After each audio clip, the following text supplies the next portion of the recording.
राम राम जी। जिंदगी की किताब में आपका स्वागत है।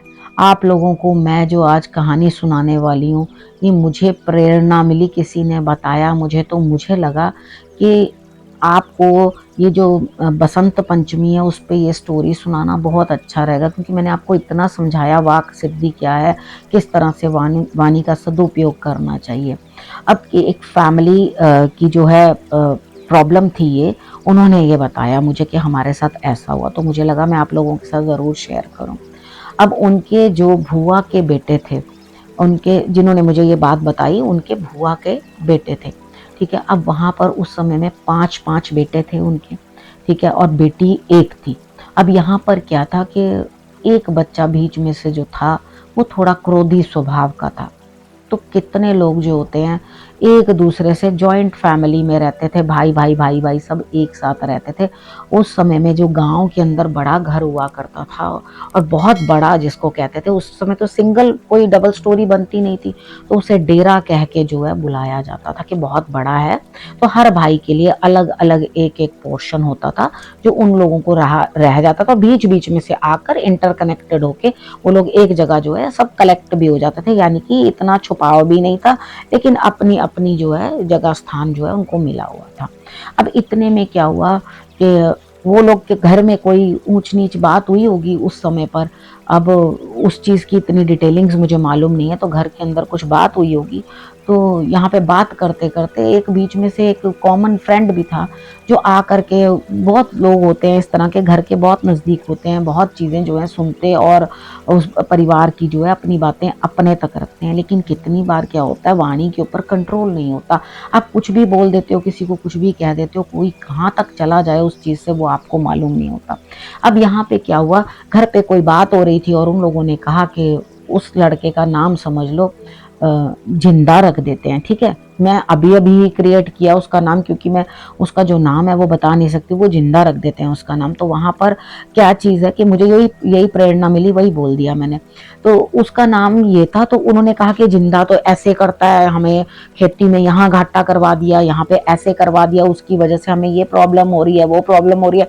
अब ये क्या होता है, कितनी बार हम लोग शेयर कर ही लेते हैं। जो आदमी रोज ही आपके घर में बैठा होगा, फैमिली फ्रेंड होगा, तो आप उसके सामने ऐसी बातें कर ही लेते हो, और हर घर में कुछ ना कुछ समस्याएं या कुछ ना कुछ प्रॉब्लम्स चलती ही हैं। अब इसने क्या किया, ये गया और जाकर, जो उसका फ्रेंड था, तो वो गया और जाकर उसके साथ जो है वो बैठ गया, बैठ करके उसके पास खेतों में चला गया। खेतों में जाकर उसने जो उसको उल्टा सुल्टा कहना शुरू कर दिया। तेरे बारे में तो ऐसे कर रहे थे, उसके अंदर लगाया और नमक मिर्च मसाला, यानी कि इतनी सी बात थी उसकी, बहुत अच्छी दार मसालेदार बिरयानी बनाकर उसको जो है प्रस्तुत कर दी। अब उसका गुस्सा और पारा जो है वो तेज होने लगा कि ये लोग मेरे बारे में ये कह रहे हैं, वो कह रहे हैं, ऐसे कह रहे हैं। उसने ट्रैक्टर अपने खेतों से उठाया, बैठा, दोस्त भी साथ बैठा, वो लगातार पूरे रास्ते चलाता आ रहा। उसने ट्रैक्टर को इतनी रफ तरीके से चलाने की कोशिश की, कभी उलटते उलटते बच रहा है, कभी कुछ, मतलब गुस्से में भरा हुआ जो है वो वापस अपना डेरे की तरफ जो है आने लगा। अब क्रोध में भरा हुआ, उसको कुछ भी नहीं सूझा। दोस्त रास्ते में उतर गया, उसने अपना काम पूरा कर लिया कि भाई जाएगा तो अपने आप लड़ेगा। उसको साथ साथ कहता जा रहा है, घर में मत बताइयो, घर में मत बताइयो कि तुझे मैंने बताया, मत बताइयो। वो उसकी किसी बात का भी कोई जवाब नहीं दे रहा, कोई रिएक्शन नहीं दे रहा, यानी कि वो तैयार है घर में जाके कुछ ना कुछ उसको तो करना ही है।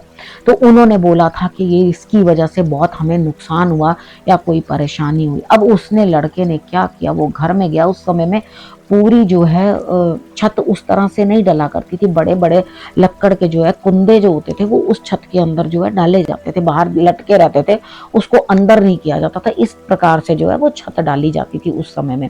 तो यहाँ पर उसने क्या किया, पगड़ी ली अपनी, क्योंकि वो सिख फैमिली से था, पगड़ी ली उसने अपनी, और पगड़ी को उसने लटका करके अपने आप को जो है फांसी के फंदे में झुला लिया। ठीक है, अब क्रोध क्या, घर गया तो घर कोई मिला नहीं, नहीं तो वो जाता तो लड़ता, खूब कलेश करता, राम जाने वो क्या करता। यहाँ पर ना तो उसके दोस्त को, जो मैं आपको समझाना चाहती हूँ, देखो अगर उस लड़के को इतनी समझ होती कि मैं जा करके ये चुगली निंदा मिर्च मसाले लगाकर नहीं सुनाऊं, तो वो रुक जाता, ठीक है, वो रुक सकता था। वो उसकी वाणी के ऊपर अगर कंट्रोल होता तो उसकी क्रोधाग्नि इतनी बढ़ती नहीं। उसने क्या किया, उस चीज के अंदर माचिस में मिट्टी का तेल डालने का काम किया। ठीक है, उसने भूसे में आग लगा दी। अब आग तो लगा दी, वो झुलसता झुलसता खुद को भी झुलसा गया और परिवार को भी एक चोट दे के चला गया। देखो बेटे, पैसे पूरे हो जाते हैं, ठीक है, नुकसान खा लेता है इंसान, परिवार के साथ रहता है, दो रोटी में गुजारा हो जाता है। वो समय अच्छा था जब इंसान थोड़े में गुजारा कर लेता था।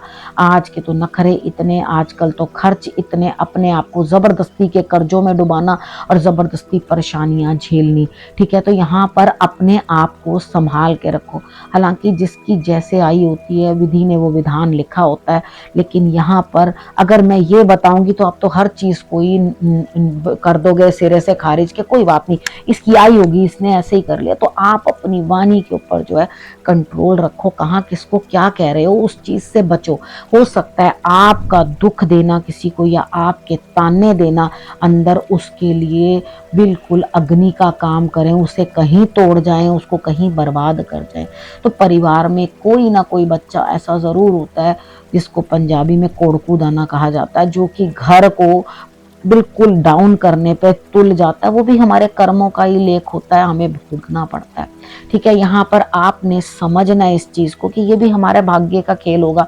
अगर एक बच्चा इस तरह का होता भी है तो कोई बात नहीं, एडजस्टमेंट कर लो, नहीं तो वो तो खुद चला जाता है। जीवन भर एक नासूर जो है अपने परिवार को दे जाता है, जिसको वो हर बार याद करते हैं। आपको इस तरह का कोई भी कार्य नहीं करना है जब एक बार में अपनी लीला समाप्त कर लो। अगर ऐसा कुछ भी आ जाए, कुछ भी हो, आपको इस तरह की कोई भी फीलिंग होती है, तो ईश्वर के उसी टाइम जाकर किसी भी समझदार के साथ कांटेक्ट करने से पहले, ठीक है, अगर आपको कुछ भी सूझ नहीं रहा तो तुरंत अपने मंदिर को कर लो बंद, या खुद मंदिर में या धर्म स्थान में जाकर बैठ जाओ, ताकि आपकी वाइब्स चेंज हो जाए। ठीक है, आप वहां बैठो और अपने आप को, हालांकि मैं समझती हूँ इस समय पर इंसान ये चीजें समझ नहीं पाता, लेकिन जो समझ जाए वो सबसे बड़ा समझदार, और जो ना समझे वो महामूर्ख। वो अपना और अपने परिवार का नुकसान करके चला जाता है। जिंदगी कांटों का ही रास्ता है, इसके ऊपर सुख तो कभी कभी मिलता है, बाकी तो कांटे ही कांटे होते हैं। अब सुख की परिभाषा क्या है वो भी समझना मुश्किल है। खुद को समझाना, खुद को समझना बहुत जरूरी है। कोई भी ऐसा कार्य ना करो जिसके कारण आपके परिवार जो है परेशान हो। ठीक है, इसी चीज को सोचते हुए मैंने एक चीज, बहुत सारे, मुझे जब से न्यू ईयर शुरू हुआ इसी तरह के बहुत सारी न्यूज़ सुनने को मिल रही है, और ये तो बहुत पुरानी कहानी है। अभी जो ताजी ताजी बातें मैंने बहुत सुनी है इस तरह की, वो मैं सुनाऊंगी धीरे धीरे आप लोगों को। लेकिन अब क्या चीज़ है, ये चीज़ें मत करो। ठीक है, अगर ऐसा कुछ लगता है तो हम एक दिन ज़रूर बनाएंगे ऐसा बीच में से समय निकाल कर, कि जब हम बैठेंगे, बातचीत करेंगे, और अगर इस तरह की कोई भी मन में कुंठा है उसको आप जो है वेंट आउट। मैं अकेले हर किसी से बात नहीं कर पाऊंगी, तो हम लोग लाइव आएंगे, आप लोगों को कनेक्ट करूंगी। आप लोग कमेंट्स भेजना, अगर कोई भी आप में से जुड़ना चाहता है, मुझसे बात करना चाहता है। मैंने इस बार जो है कल मंगलवार को जो मैंने टैरो रीडिंग की लाइव की है, जो आप लोगों के क्वेश्चंस के मैं आंसर देती हूँ, उसमें भी मैंने कहा है हम एक दिन रखेंगे ज़रूर। आप लोग कमेंट करके भेजना कि मुझे उसमें आना है और अपनी बात करनी है, तो मैं आपको कोशिश करूंगी, पूरा चांस दूं। हम लोग एक दिन रखेंगे जिस दिन हम लोग बैठेंगे, अपनी बातें करेंगे। हाँ, मुझे सुनाओ अपनी बातें, मैं सुनने को तैयार हूँ।